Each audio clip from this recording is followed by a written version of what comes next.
क्या आपने कभी ये सुना है कि शनिवार के दिन भगवान शनिदेव की यह पावन व्रत कथा यदि श्रद्धा, संयम और सच्चे मन से सुन ली जाए तो जीवन के भारी से भारी कष्ट, शनि दोष, डर, गरीबी, कर्ज, बाधाएं और मानसिक पीड़ा धीरे धीरे स्वयं शांत होने लगती है। प्रिय दर्शक बंधु, आज का यह शनिवार कोई साधारण दिन नहीं है। ये वो पवित्र दिवस है जब न्याय के देवता, कर्मफलदाता भगवान शनिदेव अपने भक्तों के जीवन पर विशेष दृष्टि डालते हैं और उनके कर्मों के अनुसार उन्हें भय से मुक्ति, स्थिरता और धैर्य का वरदान प्रदान करते हैं। शास्त्रों में कहा गया है कि जो भी व्यक्ति शनिवार के दिन श्रद्धा, अनुशासन और विश्वास के साथ शनिदेव की कथा सुनता है, उसके जीवन में चल रहे शनि दोष, साढ़े साती, ढैया, अनावश्यक भय, आर्थिक तंगी और बार बार आने वाली बाधाएं धीरे धीरे समाप्त होने लगती हैं। जैसे अंधकारमय रात के बाद सूर्य की किरणें आशा जगाती हैं, वैसे ही शनिदेव की कथा जीवन में न्याय, संतुलन और आत्मबल का संचार कर देती है। दर्शक बंधु, एक क्षण ठहर कर अपने जीवन की ओर देखिए। कभी बिना कारण डर बना रहता है, कभी मेहनत के बाद भी सफलता हाथ नहीं लगती, कभी कर्ज और गरीबी पीछा नहीं छोड़ती, कभी अपमान, रुकावट और अस्थिरता जीवन को थका देती है और कई बार ऐसा लगता है मानो भाग्य ही साथ नहीं दे रहा। लेकिन आज जब आप शनिवार के इस पावन दिन भगवान शनिदेव की कथा सुनने बैठे हैं तो ऐसा प्रतीत होता है मानो न्याय और करुणा की दिव्य ऊर्जा आपके जीवन में प्रवेश कर रही हो। शनिदेव ये समझा रहे हैं कि कष्ट दंड नहीं होते बल्कि कर्मों को शुद्ध करने का माध्यम होते हैं, और जब भक्त धैर्य रखता है, नियम का पालन करता है और सत्य के मार्ग पर चलता है, तब शनिदेव स्वयं उसके रक्षक बन जाते हैं। भगवान शनिदेव केवल दंड देने वाले देव नहीं हैं, वे अनुशासन के देवता हैं। वे वह शक्ति हैं जो मनुष्य को अहंकार से विनम्रता, डर से साहस और अस्थिरता से स्थायित्व की ओर ले जाती है। उनकी कृपा से दरिद्रता दूर होती है, भय समाप्त होता है और जीवन में स्थिरता आती है।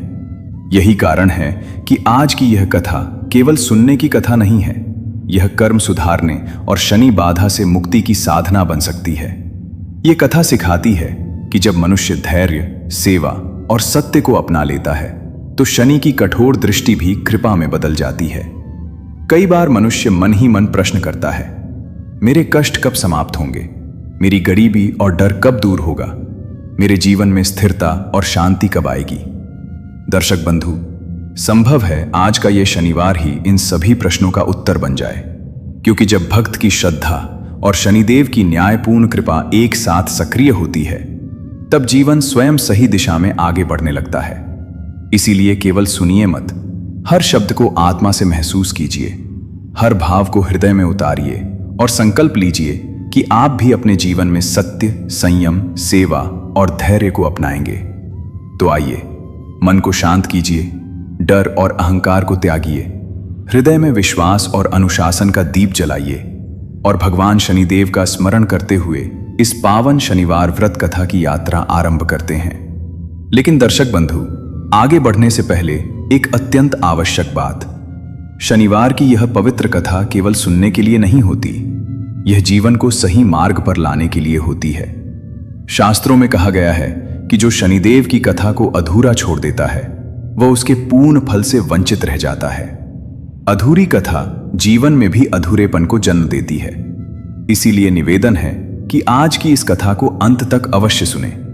हो सकता है कथा का कोई एक वाक्य, कोई एक भाव या कोई एक शिक्षा आपके जीवन से डर, गरीबी और शनि बाधा को सदा के लिए दूर कर दे। दर्शक बंधु, जो व्यक्ति भगवान शनिदेव की कथा को श्रद्धा से सुनता है उसके जीवन में धैर्य, स्थिरता और न्याय आता है। जो इसे दूसरों तक पहुंचाता है उस पर शनिदेव की कृपा सदैव बनी रहती है। और यदि आप सच्चे सनातनी हैं तो ऐसी पावन कथाओं को फैलाना आपका धर्म भी है और पुण्य भी। इसलिए इस वीडियो को प्रेम से लाइक करें, अपने परिवार और मित्रों के साथ साझा करें और हमारे चैनल भैरव भक्ति को सब्सक्राइब करना ना भूलें, ताकि हर शनिवार आपको भगवान शनिदेव की दिव्य कथाएं और जीवन को सही दिशा देने वाले संदेश मिलते रहें। तो आइए, श्रद्धा, धैर्य और विश्वास के साथ भगवान शनिदेव का स्मरण करते हुए इस पावन शनिवार व्रत कथा की शुरुआत करते हैं। यह कथा है सूर्यलोक में रहने वाले शनिदेव की। एक समय की बात है, शनिदेव बहुत चिंतित दिख रहे थे। उन्हें पृथ्वी के किसी राज्य की उन्हें बहुत चिंता हो रही थी। वहां के लोग पूजा पाठ तो करते थे, पर सही विधि और सही नियम से नहीं करते थे, जिसके कारण उन्हें न फल मिलता था, ना ही उन्हें कोई शनिदेव का आशीर्वाद। शनिदेव इस समस्या का हल खोजने के लिए वो अपने पिता सूर्यदेव के पास जाते हैं। जब जाते हैं तो देखते हैं कि पिता कोई काम में व्यस्त है। शनिदेव ने पिता से जब बोला कि आपसे मुझे बात करनी है, तो पिता ने कहा, मैं अभी किसी काम को लेकर व्यस्त हूं, आप अपनी माता छाया देवी के पास चले जाओ। शनिदेव अपनी माता के पास जाते हैं और अपनी माता से कहने लगते हैं, हे माता, पृथ्वी के भारत पूर्वी तट पर एक नगर है जिसका नाम सत्येंद्रपुर था। उस नगर के महाराजा आदित्य हैं। वो दयालु, सत्याग्रही, संपूर्ण एक महाराज है। वो अपने नगर के लोगों की सारी कमियों का निवारण करते हैं। वो उनके लिए घर देते हैं और कामकाज के लिए अपने यहां नौकरी भी दे देते हैं। पर उनकी एक बात मुझे सता रही है कि वो पूजा पाठ तो करते हैं, मेरी पर ना ही सही विधि, ना ही सही तरीके से। उसके कारण उन्हें न फल मिलता है मेरा, ना ही मेरा आशीर्वाद। सत्येंद्रपुर में कुल 242 परिवार रहता था। सारे परिवार के लोग पूजा पाठ हर शनिवार को करते हैं। मेरी पर न कोई सही नियम से करता है, ना ही कोई तरीके से। राजा की पत्नी सरिता और उसके 2 बच्चे, एक लड़का और एक लड़की। लड़के का नाम राजकुमार भूपेंद्र था और लड़की का नाम राजकुमारी निर्मला था। उनके दोनों पुत्र उन्हीं की तरह कोमल भाव और बुद्धिमान थे। वह अपने पिता की तरह नगर के लोगों की मदद करते थे। उस नगर में एक बड़ा और विशाल मंदिर था, शनिदेव का। राजा के दोनों पुत्र उस मंदिर को साफ सुथरा और देख रेख करते थे। यह देखकर राज्य के लोग भी उनकी मदद करते थे। सत्येंद्रपुर नगर में एक दुष्ट ब्राह्मण रहता था। वह हमेशा लोगों को गलत शिक्षा और गलत उपदेश देता था। वह पूजा पाठ की न सही विधि बताता था, न ही सही तरीका लोगों को बताता था, और रोज वह मेरी सही विधि और सही तरीके से पूजा करता था। यही सोच रहा हूं, ब्राह्मण की एक तरफ संपूर्ण भक्ति है और दूसरी तरफ निस्वार्थ सेवा। वह हमेशा लोगों को गलत ही शिक्षा देता था। माता छाया देवी अपने पुत्र शनिदेव की बात सुनकर बोली, हे पुत्र, मैं समझ सकती हूं तुम्हारी चिंता को, लेकिन यह तो प्रत्येक युग में होता आया है कि मनुष्य अज्ञानता के कारण सही मार्ग से भटक जाता है। तुम्हें स्वयं उस नगर में जाना होगा और उन लोगों को सही मार्ग दिखाना होगा, क्योंकि केवल तुम ही अपने भक्तों को सही दिशा दे सकते हो। शनिदेव ने अपनी माता के चरण स्पर्श किए और बोले, माता, आपका आशीर्वाद मेरे साथ है तो मैं अवश्य ही उन लोगों को सही मार्ग दिखा सकूंगा। मैं अभी सत्येंद्रपुर के लिए प्रस्थान करता हूं। माता छाया देवी ने अपने पुत्र को आशीर्वाद दिया और कहा, पुत्र, ध्यान रखना कि तुम्हें केवल मार्गदर्शन देना है, दंड नहीं देना है, क्योंकि वे लोग अज्ञानतावश गलत कर रहे हैं, जानबूझकर नहीं। उन्हें प्रेम से समझाना और सही विधि सिखाना, यही तुम्हारा कर्तव्य है। शनिदेव ने माता को प्रणाम किया और सूर्यलोक से पृथ्वी की ओर प्रस्थान किया। जैसे ही वे सत्येंद्रपुर नगर के समीप पहुंचे, उन्होंने देखा कि नगर बहुत ही सुंदर और समृद्ध था। चारों ओर हरियाली थी, खेतों में सुनहरी फसलें लहलहा रही थीं, नदी का निर्मल जल बह रहा था और लोग अपने अपने कार्यों में व्यस्त थे। नगर के द्वार पर विशाल तोरण बना हुआ था, जिस पर सत्येंद्रपुर का नाम स्वर्णाक्षरों में अंकित था। शनिदेव ने सोचा कि वे एक साधारण ब्राह्मण के रूप में नगर में प्रवेश करेंगे, ताकि लोगों की वास्तविकता को समझ सकें और उन्हें सही मार्ग दिखा सकें।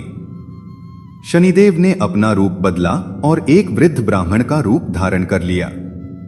उनके हाथ में एक कमंडल था, माथे पर चंदन का तिलक था और शरीर पर सफेद वस्त्र थे। इस रूप में शनिदेव ने लोगों को सही मार्ग दिखाया। वे नगर के भीतर प्रवेश किए। नगर की गलियां बहुत साफ सुथरी थीं।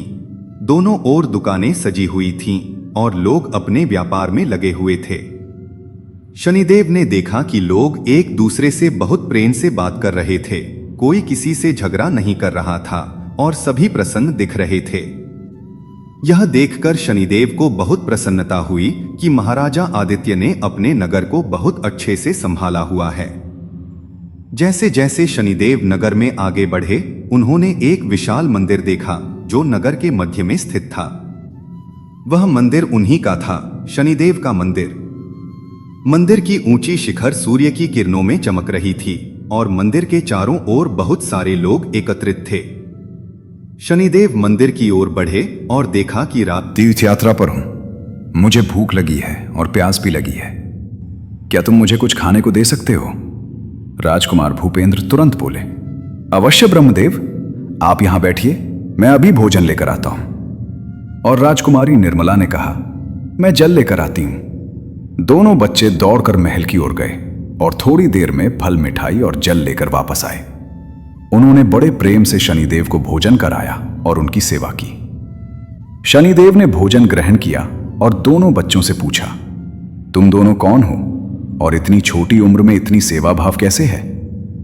राजकुमार भूपेंद्र ने विनम्रता से कहा, हे ब्रह्मदेव, मैं राजकुमार भूपेंद्र हूं और ये मेरी बहन राजकुमारी निर्मला है। हम महाराजा आदित्य के पुत्र हैं। हमारे पिता ने हमें सिखाया है कि अतिथि देवो भव, अतिथि की सेवा करना हमारा सबसे बड़ा धर्म है, इसलिए हम सभी की सेवा करते हैं। शनिदेव ने दोनों बच्चों को आशीर्वाद दिया और कहा, तुम दोनों बहुत भाग्यशाली हो कि तुम्हें ऐसे माता पिता मिले हैं जो तुम्हें सही संस्कार दे रहे हैं। लेकिन मैं तुमसे एक प्रश्न पूछना चाहता हूं, तुम शनिदेव की पूजा कैसे करते हो? राजकुमारी निर्मला ने कहा, हे ब्रह्मदेव, हम हर शनिवार को शनिदेव की पूजा करते हैं। हम मंदिर में जाते हैं, दीपक जलाते हैं, तेल चढ़ाते हैं और प्रार्थना करते हैं। शनिदेव ने पूछा, क्या तुम सही विधि से पूजा करते हो? क्या तुम्हें पता है कि शनिदेव की पूजा में क्या नियम है? दोनों बच्चे चुप हो गए और एक दूसरे की ओर देखने लगे। राजकुमार भूपेंद्र ने कहा, हे ब्रह्मदेव, सच कहूं तो हमें सही विधि का ज्ञान नहीं है। हम वही करते हैं जो नगर के पंडित जी हमें बताते हैं। लेकिन कभी कभी हमें लगता है कि हमारी पूजा से शनिदेव प्रसन्न नहीं होते, क्योंकि हमारी कोई मनोकामना पूर्ण नहीं होती। यह सुनकर शनिदेव ने कहा, तुम ठीक कह रहे हो पुत्र। अगर पूजा सही विधि से नहीं की जाए तो देवता प्रसन्न नहीं होते और उनका आशीर्वाद नहीं मिलता। तुम्हारे नगर में एक ब्राह्मण है जो लोगों को गलत शिक्षा देता है। वह स्वयं तो सही विधि से पूजा करता है, लेकिन दूसरों को गलत तरीके बताता है। यह बहुत बड़ा अन्याय है। राजकुमारी निर्मला ने पूछा, हे ब्रह्मदेव, आप किस ब्राह्मण की बात कर रही हैं? शनिदेव ने कहा, उस ब्राह्मण का नाम दुर्वासा है जो नगर के उत्तरी भाग में रहता है। वह बहुत चतुर है और लोगों को अपने जाल में फंसा लेता है। वह लोगों से दक्षिणा लेता है, लेकिन उन्हें सही ज्ञान नहीं देता। राजकुमार भूपेंद्र ने कहा, हां ब्रह्मदेव, हम उन्हें जानते हैं। वह हमारे नगर के पुरोहित हैं और सभी लोग उन्हीं से पूजा विधि सीखते हैं। लेकिन अगर वह गलत शिक्षा दे रहे हैं तो हमें क्या करना चाहिए? शनिदेव ने कहा, तुम्हें स्वयं सही विधि सीखनी होगी और फिर अपने नगर के लोगों को सिखानी होगी। मैं तुम्हें शनिदेव की पूजा की सही विधि बताता हूं, ध्यान से सुनो। दोनों बच्चे बहुत ध्यान से सुनने लगे और शनिदेव ने उन्हें विस्तार से बताना शुरू किया। शनिदेव ने कहा, शनिदेव की पूजा शनिवार के दिन की जाती है, लेकिन इस पूजा में कुछ विशेष नियम हैं जिनका पालन करना अत्यंत आवश्यक है। सबसे पहले तुम्हें प्रातःकाल उठकर स्नान करना चाहिए और स्वच्छ वस्त्र धारण करने चाहिए। फिर तुम्हें शनिदेव के मंदिर जाना चाहिए या घर में ही शनिदेव की प्रतिमा या चित्र के सामने बैठना चाहिए। तुम्हें सबसे पहले दीपक जलाना चाहिए और धूप अर्पित करनी चाहिए। फिर तुम्हें तिल का तेल चढ़ाना चाहिए, क्योंकि शनिदेव को तिल का तेल बहुत प्रिय है। इसके बाद तुम्हें काले तिल, काले उड़द की दाल, लोहे की कोई वस्तु और नीले या काले फूल चढ़ाने चाहिए। फिर तुम्हें शनिदेव के मंत्रों का जाप करना चाहिए। सबसे मुख्य मंत्र है ओम शं शनैश्चराय नमः। इस मंत्र का 108 बार जाप करना चाहिए। राजकुमार भूपेंद्र ने पूछा, हे ब्रह्मदेव, और क्या विशेष बातें हैं जो हमें ध्यान रखनी चाहिए? शनिदेव ने कहा, हाँ पुत्र, बहुत सी बातें हैं। शनिवार के दिन तुम्हें मांसाहार नहीं करना चाहिए, शराब नहीं पीनी चाहिए और किसी से झूठ नहीं बोलना चाहिए। तुम्हें इस दिन विशेष रूप से दान करना चाहिए, गरीबों को भोजन कराना चाहिए और जरूरतमंदों की मदद करनी चाहिए। शनिदेव न्याय के देवता हैं, इसलिए जो व्यक्ति सत्य और धर्म के मार्ग पर चलता है, शनिदेव उसकी रक्षा करते हैं और उसे आशीर्वाद देते हैं। लेकिन जो व्यक्ति गलत मार्ग पर चलता है, झूठ बोलता है, धोखा देता है, उसे शनिदेव दंड देते हैं। राजकुमारी निर्मला ने पूछा, हे ब्रह्मदेव, हमारे नगर के ब्राह्मण दुर्वासा जी हमें यह सब क्यों नहीं बताते? वह तो केवल तेल चढ़ाने और प्रार्थना करने की बात करते हैं। शनिदेव ने गहरी सांस ली और कहा, पुत्री, यह एक बहुत बड़ा प्रश्न है। दुर्वासा रहे हैं वो गलत है। जब लोगों को सही ज्ञान मिल जाएगा तो वे स्वयं ही दुर्वासा के पास जाना बंद कर देंगे और वो अपने आप सुधर जाएगा या फिर नगर छोड़कर चला जाएगा। राजकुमारी निर्मला ने कहा, लेकिन ब्रह्मदेव, हम तो छोटे बच्चे हैं, लोग हमारी बात क्यों सुनेंगे? शनिदेव ने कहा, पुत्री, उम्र से कोई फर्क नहीं पड़ता। अगर तुम्हारे पास सही ज्ञान है और तुम सच्चे मन से लोगों की भलाई चाहते हो तो लोग अवश्य तुम्हारी बात सुनेंगे। तुम्हें अपने माता पिता से बात करनी होगी और उन्हें ये सब बताना होगा। महाराजा आदित्य एक धर्मपरायण और न्यायप्रिय राजा हैं। वो अवश्य तुम्हारी बात सुनेंगे और सही निर्णय लेंगे। दोनों बच्चे शनिदेव की बातें सुनकर बहुत प्रभावित हुए। उन्होंने वृद्ध ब्राह्मण को प्रणाम किया और कहा, हे ब्रह्मदेव, आपने हमें बहुत बड़ी शिक्षा दी है। हम आपके बहुत आभारी हैं। कृपया आप हमारे महल में चलिए और हमारे पिताजी से मिलिए, वो आपसे बहुत प्रसन्न होंगे। शनिदेव ने कहा, अवश्य पुत्र, मैं तुम्हारे साथ चलता हूं, लेकिन पहले मुझे नगर में घूमना है और लोगों से मिलना है। मैं शाम को तुम्हारे महल में आऊंगा। दोनों बच्चे वापस महल की ओर चले गए और शनिदेव नगर में घूमने लगे। वो विभिन्न घरों में गए और लोगों से बात की। उन्होंने देखा कि सभी लोग बहुत सरल और भोले थे। वे शनिदेव की पूजा करते थे, लेकिन उन्हें सही विधि का ज्ञान नहीं था। कुछ लोग केवल तेल चढ़ाते थे तो कुछ लोग केवल प्रार्थना करते थे। कोई भी व्यक्ति पूर्ण विधि से पूजा नहीं कर रहा था। शनिदेव ने कुछ लोगों से पूछा कि वे पूजा विधि कहां से सीखते हैं, तो सभी ने एक ही नाम लिया, दुर्वासा ब्राह्मण। शनिदेव ने सोचा कि अब समय आ गया है कि वो दुर्वासा ब्राह्मण से मिलें और उनसे बात करें। वो नगर के उत्तरी भाग की ओर चल पड़े, जहां दुर्वासा ब्राह्मण का घर था। दुर्वासा का घर बहुत बड़ा और भव्य था, जो उनकी संपन्नता को दर्शाता था। घर के सामने एक बड़ा आंगन था, जहां कुछ लोग बैठे हुए थे और दुर्वासा से पूजा विधि के बारे में पूछ रहे थे। शनिदेव ने देखा कि दुर्वासा एक मोटा और स्वस्थ व्यक्ति था, जिसके चेहरे पर अहंकार का भाव स्पष्ट दिख रहा था। वो लोगों को कुछ बता रहा था और लोग उसकी बातें बहुत ध्यान से सुन रहे थे। शनिदेव भी उन लोगों के बीच में जाकर बैठ गए और दुर्वासा की बातें सुनने लगे। दुर्वासा कह रहा था कि शनिवार को केवल तेल चढ़ाना पर्याप्त है और एक बार शनिदेव का नाम लेना काफी है, बाकी सब दिखावा है। तुम्हें केवल मेरे पास आकर दक्षिणा देनी है और मैं तुम्हारी सभी समस्याओं का समाधान कर दूंगा। लोग उसकी बातें सुन रहे थे और उसे दक्षिणा दे रहे थे। शनिदेव ये सब देखकर बहुत दुखी हुए, लेकिन उन्होंने अपने क्रोध को नियंत्रित किया और चुपचाप सब कुछ देखते रहे। जब सभी लोग चले गए तो शनिदेव दुर्वासा के पास गए और बोले, हे ब्राह्मण देव, मैं दूर देश से आया हूं और आपकी बहुत प्रशंसा सुनी है कि आप बहुत बड़े विद्वान हैं और शास्त्रों के ज्ञाता हैं। मैं आपसे शनिदेव की पूजा विधि के बारे में जानना चाहता हूं। दुर्वासा ने अहंकार से भरी हंसी हंसी और बोला, हाँ, मैं इस नगर का सबसे बड़ा ब्राह्मण हूं और मुझे सभी पूजा विधियों का ज्ञान है, लेकिन यह ज्ञान मुफ्त में नहीं मिलता। पहले दक्षिणा दो, फिर मैं तुम्हें बताऊंगा।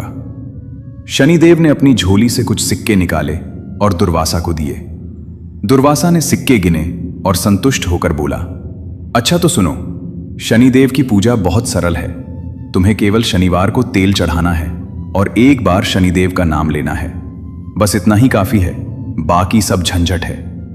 जो लोग लंबी पूजा करते हैं वे मूर्ख हैं। शनिदेव ने शांत स्वर में पूछा, लेकिन मैंने सुना है कि शनिदेव की पूजा में मंत्र जाप, तिल का दान, काले वस्त्र का दान और व्रत रखने का विधान है। क्या ये सब आवश्यक नहीं है? दुर्वासा ने चिढ़कर कहा, नहीं, ये सब बेकार की बातें हैं जो पुराने जमाने में की जाती थीं। आजकल इन सब की कोई जरूरत नहीं है। तुम बस तेल चढ़ाओ और मुझे दक्षिणा दो। मैं शनिदेव से तुम्हारे लिए प्रार्थना कर दूंगा। शनिदेव ने फिर पूछा, लेकिन आप स्वयं पूजा कैसे करते हैं? क्या आप भी इसी विधि से पूजा करते हैं? यह सुनकर दुर्वासा थोड़ा सकपका गया और बोला, मैं तो ब्राह्मण हूं, मेरे लिए अलग नियम है। तुम्हें इससे कोई मतलब नहीं होना चाहिए। तुम बस वही करो जो मैं कह रहा हूं। शनिदेव ने मुस्कुराते हुए कहा, अच्छा, तो आप स्वयं सही विधि से पूजा करते हैं लेकिन दूसरों को गलत शिक्षा देते हैं। यह तो बहुत बड़ा अन्याय है। आप लोगों को धोखा दे रहे हैं। दुर्वासा क्रोधित होकर बोला, तुम कौन होते हो मुझे सिखाने वाले? मैं इस नगर का सबसे बड़ा ब्राह्मण हूं और जो मैं कहता हूं वही सच। महाराजा आदित्य ने वृद्ध ब्राह्मण को देखा और तुरंत सिंहासन से उठकर उनका स्वागत किया। उन्होंने शनिदेव को सम्मान के साथ बैठाया और कहा, हे ब्रह्मदेव, आपका हमारे महल में स्वागत है। मेरे बच्चों ने मुझे बताया है कि आपने उन्हें बहुत बड़ी शिक्षा दी है और शनिदेव की सही पूजा विधि बताई है। मैं आपका बहुत आभारी हूं। कृपया हमें भी बताइए कि हम क्या गलत कर रहे हैं। शनिदेव ने कहा, हे राजन, आप एक धर्मपरायण और न्यायप्रिय राजा हैं और आपकी प्रजा आपसे बहुत प्रेम करती है। लेकिन आपके नगर में एक बहुत बड़ी समस्या है। आपके नगर के पुरोहित दुर्वासा ब्राह्मण लोगों को गलत शिक्षा दे रहे हैं। वो स्वयं तो सही विधि से शनिदेव की पूजा करते हैं लेकिन दूसरों को गलत तरीके बताते हैं ताकि लोग हमेशा उन पर निर्भर रहें और उन्हें दक्षिणा देते रहें। यह बहुत बड़ा अन्याय है। महाराजा आदित्य ये सुनकर बहुत क्रोधित हुए और बोले, यह कैसे हो सकता है? दुर्वासा तो हमारे नगर का सबसे बड़ा ब्राह्मण है और हम उन पर पूरा विश्वास करते हैं। अगर आपकी बात सच है तो यह बहुत बड़ा पाप है। मैं कल ही दुर्वासा को दरबार में बुलाऊंगा और उनसे सवाल करूंगा। शनिदेव ने कहा, राजन, यह सही निर्णय है, लेकिन याद रखना कि दंड देना समाधान नहीं है। असली समाधान है लोगों को सही ज्ञान देना। आपको अपने नगर में शनिदेव की सही पूजा विधि का प्रचार करना होगा और लोगों को बताना होगा कि कैसे वे अपने घर में ही सही विधि से पूजा कर सकते हैं। रानी सरिता ने पूछा, हे ब्रह्मदेव, कृपया हमें भी शनिदेव की सही पूजा विधि बताइए ताकि हम अपने नगर के लोगों को सिखा सकें। शनिदेव ने प्रसन्नता से कहा, अवश्य देवी, मैं आप सभी को विस्तार से बताता हूं। उन्होंने फिर से शनिदेव की पूजा विधि को विस्तार से समझाया और कहा कि शनिवार के दिन प्रातःकाल स्नान करके स्वच्छ वस्त्र धारण करने चाहिए। फिर शनिदेव की प्रतिमा या चित्र के सामने बैठकर सबसे पहले गणेश जी का पूजन करना चाहिए, क्योंकि किसी भी पूजा की शुरुआत गणेश जी से होती है। इसके बाद शनिदेव की प्रतिमा को स्नान कराना चाहिए और उन पर चंदन का लेप लगाना चाहिए। फिर काले तिल, काले उड़द की दाल, काले कपड़े, नीले या काले फूल, लोहे की कोई वस्तु और तिल का तेल चढ़ाना चाहिए। इसके बाद धूप, दीप और नैवेद्य अर्पित करना चाहिए और फिर शनिदेव के मंत्र ओम शं शनैश्चराय नमः का 108 बार जाप करना चाहिए। जाप के बाद शनिदेव की आरती करनी चाहिए और उनसे क्षमा याचना करनी चाहिए कि अगर पूजा में कोई त्रुटि हुई हो तो वो क्षमा करें। शनिदेव ने आगे कहा कि पूजा के बाद गरीबों को भोजन कराना चाहिए और दान करना चाहिए। विशेष रूप से काले तिल, काले कपड़े और लोहे की वस्तुएं दान करनी चाहिए। इससे शनिदेव बहुत प्रसन्न होते हैं। शनिवार के दिन व्रत रखना भी बहुत शुभ होता है, लेकिन यह व्रत कठिन नहीं है। इस दिन केवल शाकाहारी भोजन करना चाहिए और मांस, मदिरा और तामसिक भोजन से दूर रहना चाहिए। सबसे महत्वपूर्ण बात यह है कि शनिवार के दिन सत्य बोलना चाहिए, किसी को धोखा नहीं देना चाहिए और न्याय के मार्ग पर चलना चाहिए, क्योंकि शनिदेव न्याय के देवता हैं और वो सत्य और धर्म का पालन करने वालों की रक्षा करते हैं। महाराजा आदित्य बहुत ध्यान से सुन रहे थे और उनके मन में बहुत प्रश्न उठ रहे थे। उन्होंने पूछा, हे ब्रह्मदेव, क्या शनिदेव केवल दुख और कष्ट देते हैं जैसा कि लोग कहते हैं, या वो आशीर्वाद भी देते हैं? शनिदेव ने मुस्कुराते हुए कहा, राजन, ये बहुत बड़ा भ्रम है जो लोगों में फैला हुआ है। शनिदेव न्याय के देवता हैं। वो किसी को बिना कारण दुख नहीं देते। जो व्यक्ति अपने जीवन में गलत कर्म करता है, झूठ बोलता है, किसी को धोखा देता है या अन्याय करता है, उसे शनिदेव अवश्य दंड देते हैं। लेकिन जो व्यक्ति सत्य और धर्म के मार्ग पर चलता है, सही विधि से पूजा करता है और दान पुण्य करता है, शनिदेव उसे बहुत आशीर्वाद देते हैं। शनिदेव ने आगे कहा कि शनिदेव की कृपा से व्यक्ति को धन, संपत्ति, सफलता और सुख मिलता है। लेकिन यह कृपा तभी मिलती है जब व्यक्ति सच्चे मन से पूजा करता है और सही मार्ग पर चलता है। शनिदेव धीमी गति से चलने वाले ग्रह हैं, इसलिए उनका प्रभाव धीरे धीरे आता है और धीरे धीरे जाता है।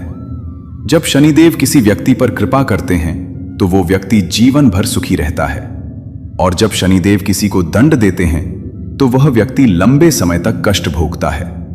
इसलिए शनिदेव की पूजा बहुत महत्वपूर्ण है। रानी सरिता ने पूछा, हे ब्रह्मदेव, क्या स्त्रियां भी शनिदेव की पूजा कर सकती हैं और क्या उनके लिए कोई विशेष नियम है?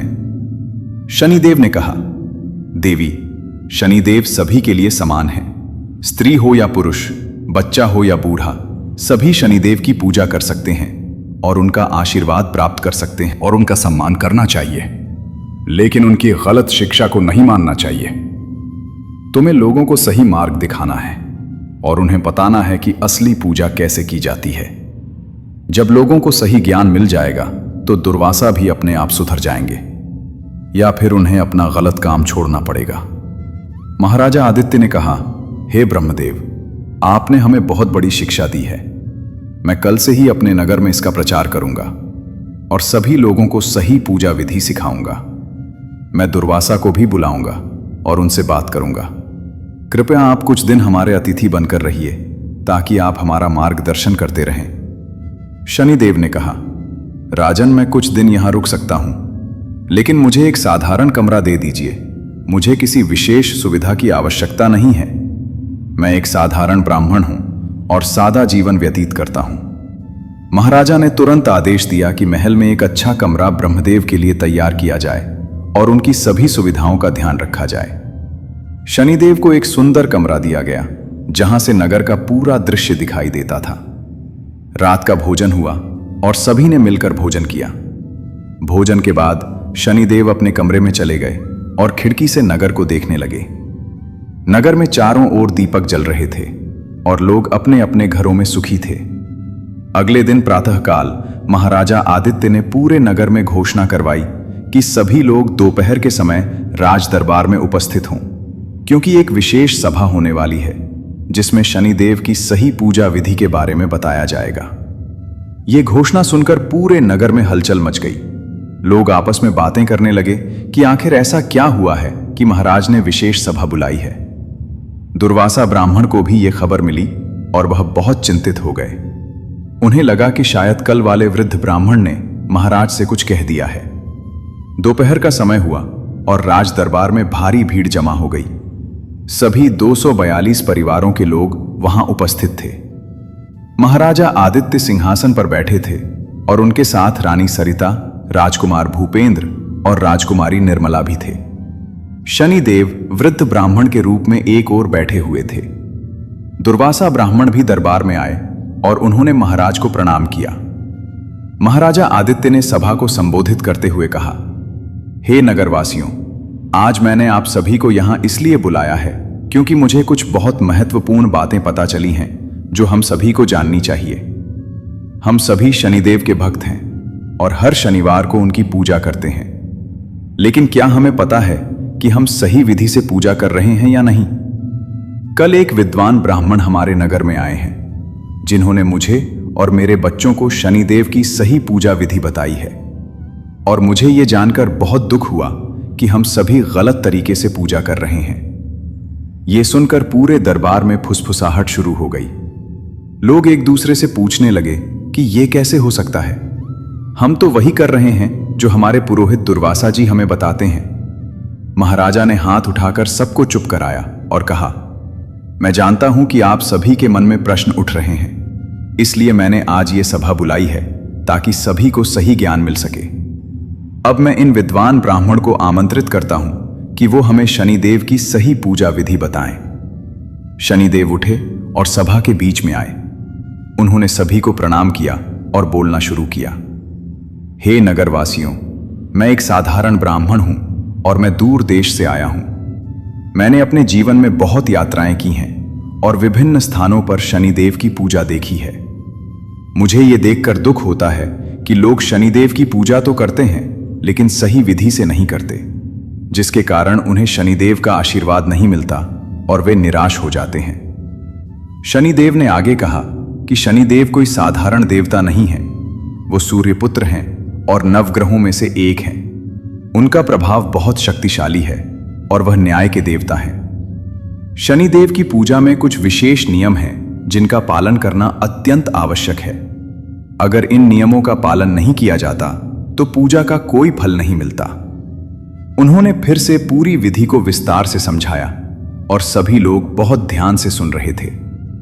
जब शनिदेव ने अपनी बात समाप्त की तो एक वृद्ध व्यक्ति ने खड़े होकर पूछा, हे ब्रह्मदेव, हम तो वही कर रहे हैं जो हमारे पुरोहित दुर्वासा जी हमें बताते हैं। अगर वह गलत बता रहे हैं तो इसका मतलब है कि वह हमें धोखा दे रहे हैं। यह सुनकर पूरे दरबार में हंगामा मच गया।